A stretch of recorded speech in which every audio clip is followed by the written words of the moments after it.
So bagong lahat, ito yung isa sa mga backstory papasok ng 2026 kung sinong player ang magkakaroon ng revenge season. Either kontra sa dati niyang team, nagkaroon ng lowlights last season tapos babawi para sa 2026 at ang player na may gustong patunayan naman.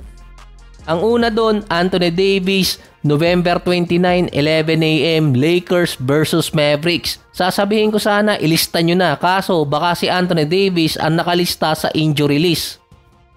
Sa home court kasi ng Lakers yun. Ang susunod naman makakatapat ng Mavericks, yung LA sa kanilang home court, ay araw bago yung putukan, February 13, prime time din. Hindi kasi nakalaro si Anthony Davis nung first time game sana niya kontra sa Lakers bilang member ng Dallas. Sa Staples Center or Crypto Arena pa sana yon kasi nga meron siyang injury. Nung naglaro naman siya versus Lakers, home court naman ng Mavericks, dinimolish pa ng LA at moment yun ni Luka, hindi para sa kanya. Una din makakalaban ng Lakers sa preseason yung Dallas. Ang huling beses na nakapaglaro si Anthony Davis sa Crypto Arena bago yung trade niya, January 23 versus Boston Celtics na meron siyang 24 points, 8 rebounds, 2 assists at 3 blocks. Panalo doon ng Lakers kontra sa Boston. Revenge season din para kay AD dahil yung inaasam-asam niyang manalo sana ng Defensive Player of the Year biglang naputol nung hindi siya nakapaglaro ng matagal. Sa ngayon, hindi na di umano iniisip ni Anthony Davis na mananalo siya ng award. Na hindi katulad ng dati na nagtataka siya bakit hindi siya binoboto ng mga analyst at media. Ang problema kasi kay AD, hindi umaasa yung mga analyst at media na makakalaro siya ng maraming games. Ngayon sa Dallas, kailangan niya makalaro ng maraming games at least 65 man lang or nasa line of 60 para makabawi din ang Mavericks at makapasok sa playoffs. Hindi lang revenge season para kay Anthony Davis, pero kung sino sa Mavericks at Lakers ang magkakaroon ng mas magandang regular season papasok ng playoffs. Hanggang ngayon, hindi pa rin nakakalimot yung mga fans ng Mavericks sa ginawa ni Nico Harrison kahit pa nakuha ng Dallas yung first overall pick at may bago silang franchise player. Jalen Green kontra naman sa Rockets. Pwede sana Kevin Durant kontra sa Suns pero nakailang content na ako kay KD. Iba naman. Wala namang player kasi sa lineup ng Rockets na publicly sinabi nilang kayang dalhin sa playoffs yung Houston. Pwera kay Jalen Green na sinabi niyang gusto niyang pumasok ng postseason. Siya lang yung may lakas ng loob na magsabi. Hindi lang basta good season ang kailangan gawin ni Jalen Green. Dun kasi nakasalalay ang future niya dahil sa contract na binigay sa kanya ng Houston na hindi siya pinagkatiwalaan ng long-term contract at ginamit pa siyang trade piece. Mas okay pa nga si Jalen Green dahil gusto niya may patunayan muna bago makakuha ng malaking kontrata. Kaya siya hindi humingi ng to the moon na contract. Kahit pa nag-average si Green sa loob ng 4 na season sa Houston ng 20 points, 4 rebounds, 3 assists, 42 and 34%, andun kasi na kinikriticize siya bilang inconsistent player. Kapag dumating pa yung January, dun pa lumalabas yung laro ni Jalen Green at nagiging consistent. Hindi rin maganda yung playoff run niya. Meron lang siyang 13 points, 5 rebounds, 3 assists, 37 and 29. Justifiable naman yun kasi sinabi niya madadala niya sa playoffs. Hindi naman niya sinabing mananalo. May kukonsider kasing hindi pa nagkakaroon ng breakout season si Jalen Green kahit nasa 20 points per game ang average niya.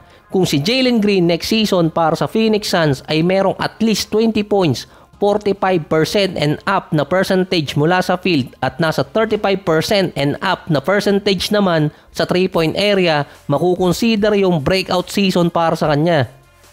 Kapag nagawa pa ng Suns na maging consistent ni Jalen Green, malaking sampal yun sa Rockets. Bakit sila nagawa? Sa Houston hindi. Ang una pang pagbabalik ni Jalen Green sa home court ng Houston December 6. Pero ang unang tapatan talaga nila November 25, home court yun ng Suns. Napapag-iwanan na rin si Jalen Green ng karibal niya dati papasok ng NBA na si Cade Cunningham na ngayon legit star player na ng kanyang franchise ang Detroit. Hindi tulad ni Green, dire-diretso na si Cade Cunningham. Si Jalen Green kasi para mag-uumpisa ulit sa Phoenix Suns.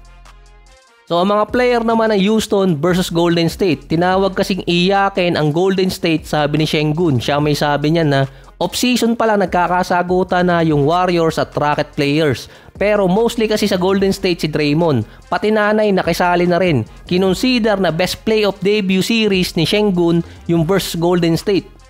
May average siyang almost 21 points, 12 rebounds, 5 assists, 2 steals, 45 and 37%. Kaya nga sa Eurobasket ngayon, nananalasa si Baby Jokic. Siya kasi yung mainit sa Golden State noong mga nakaraang linggo. But hindi nila gayanin si Jalen Green. Cool, tapos playoffs yung gustong puntahan. Si Amen Thompson naman, okay rin naman sa debut series niya versus Warriors. 15 points, 7 rebounds, 3 assists, 49 and 25%. Pero inamin ni Amen Thompson na ayaw niya sa Golden State dahil tinatalo dati si LeBron. Paboritong player kasi ni Amen Thompson si LeBron, kaya doon na lang yung pagka-hate niya sa Warriors. Bukod pa doon, meron ding history ng rivalry si Dillon Brooks at yung ibang player ng Golden State katulad ni Draymond Green. Si Brooks lumipat na ng Suns. Since 2021, laging tinatalo ng Warriors ang Rockets, 16-2 sa nakaraang 4 na taon. Sa last season din, ito yung nakabawi ang Rockets ng 2 panalo sa isang season lang versus Warriors. So maaalin namang home court to, November 27 after ng game ng Houston versus Suns, kalaban nila ang Golden State. Makakatapat ni Şengün at ni Amen Thompson si Draymond Green at Golden State, na may personal pa naman si Draymond. Si Paolo Banchero naman last year, merong almost 26.7 rebounds, 4 assists, 45 and 32%. Kaso nawala kasi si Banchero mula November 1 hanggang January 9 dahil sa injury. Nung wala siya sa Magic, merong 19 and 15 record yung Orlando, 55% winning rate. Nung bumalik naman si Banchero, 45 winning rate ang Orlando. Nawala rin kasi noon si Jalen Suggs dahil nagkaroon ng injury. Sa 3 taon din ni Banchero sa NBA at sa Orlando Magic, 2 beses siyang nakapasok sa postseason. 2 beses lang ding inabot ng first round. Sa 2 taon din yon or 2 season, kung sino ang tumalo sa Orlando Magic sa first round ng playoffs, tinatalo ng Knicks, Cavaliers tapos Boston. Malas pa naman pag pangatlo. Kasi kapag nakaikatlong first round exit, si Banchero baka dire-diretso na sa kanyang buong karir. Ang 2026 season yung natitirang window ni Paolo Banchero at ng Orlando Magic dahil sa ginawa nilang trade kay Desmond Bane. Next year or sa mga susunod na taon, kailangan nilang magbitaw ng isang player na galing sa core ng kanilang mga draft picks. Bukod sa success ng team sa regular season at playoffs, meron pa kasi doon ng isa sa Magic. Isa sila sa mga team na tatamaan agad ng problema ng second tax apron. Kapag si Banchero ay nagkaroon ng revenge season at naging all-star at naging member pa ng All-NBA team, yung 240 million na kontrata niya papatak ng 287 million. Hindi pa nagte-take effect ang kontrata ni Banchero ngayon, pero next year or 2027 season, lagpas na sila sa second tax apron. Kapag si Banchero nanalo pa ng All-NBA team selection, isa sa mid-tier contract player nila na nakuha sa draft ang kailangang bitawan dahil lagpas na sila ng mahigit 10 million kung sakali.